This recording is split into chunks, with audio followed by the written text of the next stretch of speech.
ଆମେ ତ ଜୀବନରେ ବହୁତ କିଛି କଷ୍ଟ କରୁଛେ, ତଥାପି ଆମେ ଭାବୁଛେ ଯେ ଭଗବାନ ଆମ ସାଙ୍ଗରେ ନାହାନ୍ତି। ଆଜ୍ଞା, ସବୁବେଳେ ଆମ ସାଙ୍ଗରେ ଭଗବାନ ଅଛନ୍ତି, କିନ୍ତୁ ଆମେ ଭଗବାନଙ୍କୁ ସବୁବେଳେ ଦୋଷ ଦେଇ ଚାଲିଛୁ। ଭଗବାନ ଆମ ସାଙ୍ଗରେ ନାହାନ୍ତି। ଆରେ ଭଗବାନ ଅଛନ୍ତି ବୋଲି ତ ଆମେ ଆଜି ଘରେ ପୃଷ୍ଠରେ ଅଛନ୍ତି ନା, କିନ୍ତୁ ଆମ ମନରେ ସବୁବେଳେ ଉଙ୍କି ମାରୁଛି ଯେ ଭଗବାନ ଆମ ସାଙ୍ଗରେ ନାହାନ୍ତି। ଆମ ପାଖରେ ଯେତେବେଳେ ପଇସା ଥିବ ନା, ଆମେ ସେତେବେଳେ ଭଗବାନଙ୍କୁ କେବେ ବି ଖୋଜନ୍ତୁନି। ଆରେ ମୋ ପାଖରେ ଟଙ୍କା ପଇସା ସବୁ କିଛି ଅଛି, ମୋର ଆଉ କ'ଣ ଦରକାର। କିନ୍ତୁ ଆମ ପାଖରେ ଯେତେବେଳେ ଟଙ୍କା ପଇସା ନଥାଏ, ସେତେବେଳେ ଆମେ ଖୋଜୁଛେ ଭଗବାନ ମୋତେ କାହିଁକି ମଣିଷ ଜୀବନ ଦେଲ, ମୋତେ ପଶୁପକ୍ଷୀ ଯଦି କରିଦିଅନ୍ତ ତାହେଲେ ଭଲ ହୁଅନ୍ତା। ଆରେ ଯେତେବେଳେ ପଇସା ଅଛି ସେତେବେଳେ ଭଗବାନଙ୍କୁ ଖୋଜନ୍ତ, କେହି ବି ଖୋଜନ୍ତୁନି। ଆଉ ଯେତେବେଳେ ପଇସା ନଥାଏ ଭଗବାନ ସେତିକି ବେଳେ ହିଁ ଖୋଜନ୍ତି। ଭଗବାନ ଆମର ନ୍ୟାୟ କଥାକୁ ହିଁ ସବୁବେଳେ ଖୋଜନ୍ତି ଯେ ଆରେ ସିଏ ନ୍ୟାୟ ପଥରେ ଅଛି। ଆଉ ଯେଉଁମାନେ ଅନ୍ୟାୟରେ ଥାନ୍ତି ଭଗବାନ ତାଙ୍କ ସହିତ ବି ଅଛନ୍ତି, କାରଣ ଆମକୁ ଭଗବାନ ହିଁ ଗଢ଼ିଛନ୍ତି। କିନ୍ତୁ ଆମେ ଆମ ଅନୁସାରେ ଚାଲୁଛୁ ନା, ସବୁକିଛି ଭଗବାନଙ୍କର। ଆମେ ଗରିବ ଯଦି ହୋଇଛନ୍ତି ଭଗବାନଙ୍କ ସକାଶେ, ଧନୀ ଯଦି ହେଉଛନ୍ତି ଭଗବାନ ସକାଶେ। ସେଥିପାଇଁ ସବୁବେଳେ ସମସ୍ତେ ହୃଦୟ ସହ ପ୍ରାର୍ଥନା କରିବା ଦରକାର। ନମସ୍କାର ଦର୍ଶକ ବନ୍ଧୁ, ଆଜିର ସୁନ୍ଦର କଥାକୁ ଆପଣମାନଙ୍କୁ ସ୍ୱାଗତ କରୁଛି। ଆଜ୍ଞା, ଜୀବନରେ ଆମେ ଯଦି ତଳ ପାହାଚରୁ ନା ଉପରକୁ ଉଠିବାକୁ ଚାହୁଁଛୁ, ବହୁତ କଷ୍ଟ କରିବାକୁ ପଡ଼ୁଛି। ସେଥିପାଇଁ ଆମେ ଯେତେ ବି ବାଧାବିଘ୍ନ ଆସୁନା, ଆମେ ଯଦି ଉପରକୁ ଚଢ଼ିବା ଆମ ପାଇଁ ଭଲ।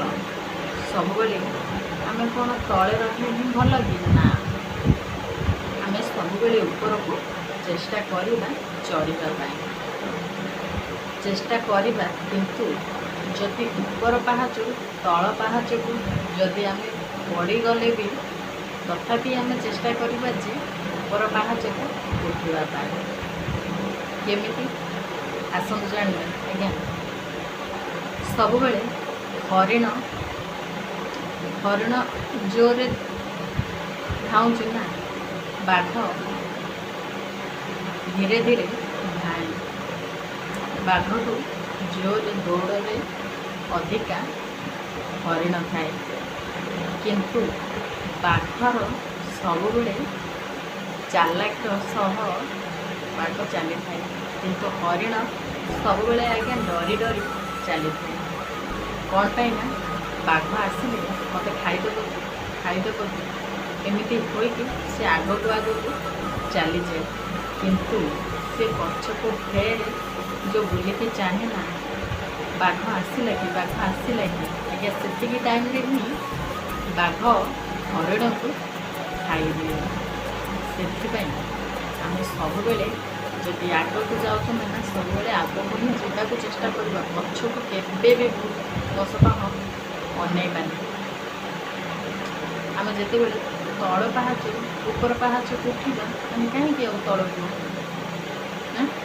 ଯଦି ଜଣକୁ ଆମେ ସାହାଯ୍ୟ କରିବା, 5 ଟଙ୍କା ହେଉନଥିବ, ଯଦି ଜଣକୁ ଆମେ ଦେଉଛେ, ଫେରେ ଆମ ମନରେ ଆମେ ଭାବିବାନି ଯେ ସେ ଲୋକଟାକୁ ଆମେ କାହିଁକି 5 ଟଙ୍କା ମୁଁ ଦେଇଦେଲି, ମୋର 5 ଟଙ୍କା ଥିଲେ ମୋର କେତେ କ'ଣ ହୋଇଥାନ୍ତା। ଆଜ୍ଞା, ଦାନ କରିକି କେବେ ବି କହିବେନି ଯେ ମୁଁ ଦାନ କରିବି ବୋଲି। ସେଥିପାଇଁ ଦାନ ଯଦି କରୁଛନ୍ତି ହୃଦୟରୁ ସହ ଦାନ କରିବାକୁ ଚେଷ୍ଟା କରନ୍ତୁ। କେବେ ବି ପଛଘୁଞ୍ଚା ଦିଅନ୍ତୁ ନାହିଁ। ଯଦି ମନରୁ ଆସୁଛି ଆଜ୍ଞା ଟଙ୍କାଟିଏ ହଉ ପଛେ ଦାନ କରନ୍ତୁ। ଦାନ କରିଲେ ହିଁ ଆମ ଜୀବନର ମୂଲ୍ୟ କିଛି ଅଛି। ଆମେ ତ ସବୁବେଳେ ଖାଉଛୁ ପିଉଛୁ, ଭଗବାନ ତ ଆମକୁ ସବୁ କିଛି ଦେଇଛନ୍ତି, ଆମେ ଯଦି କାହାର ଗରିବ ଯେ ଗରିବ ଅଛି ତାକୁ ଯଦି ଟଙ୍କାଟିଏ ସାହାଯ୍ୟ କରିଦେଉଛୁ, କ'ଣ ସେ ଟଙ୍କାଟିଏରେ ଆମେ କ'ଣ ଗରିବ ହୋଇଯିବା? ନାଇଁ, ଗରିବ କେବେ ବି ହେବା ନାହିଁ। ଆମକୁ ଦେବା ବାଲା ଉପରବାଲା। ଆମେ ଯଦି କର୍ମ କରୁଥିବା ତାହେଲେ ଭଗବାନ ସବୁବେଳେ ଆମ ସାଙ୍ଗରେ ଥିବେ। ସେଥିପାଇଁ ଦାନ କରି କେବେ ବି ଦାନ କରିଛି ବୋଲି ଭାବନ୍ତୁନି। ଏହା ଯଦି ପାଳନ କରିବେ ଆପଣମାନଙ୍କର ବହୁତ ମଙ୍ଗଳ ହେବ। କିନ୍ତୁ ସତ୍ ନ୍ୟାୟ ଧର୍ମରେ ସବୁବେଳେ ଚାଲନ୍ତୁ। ଆଉ ଯିଏ ଅନ୍ୟାୟ କରୁଛି ତାକୁ ବୁଝାନ୍ତୁ। ଯଦି ସିଏ ବି ନ ବୁଝୁଛି ତାଠୁ ଦୂରେଇ ରୁହନ୍ତୁ, ତାହେଲେ ଆପଣଙ୍କର ମଙ୍ଗଳ ହେବ। ରହୁଛି, ନମସ୍କାର।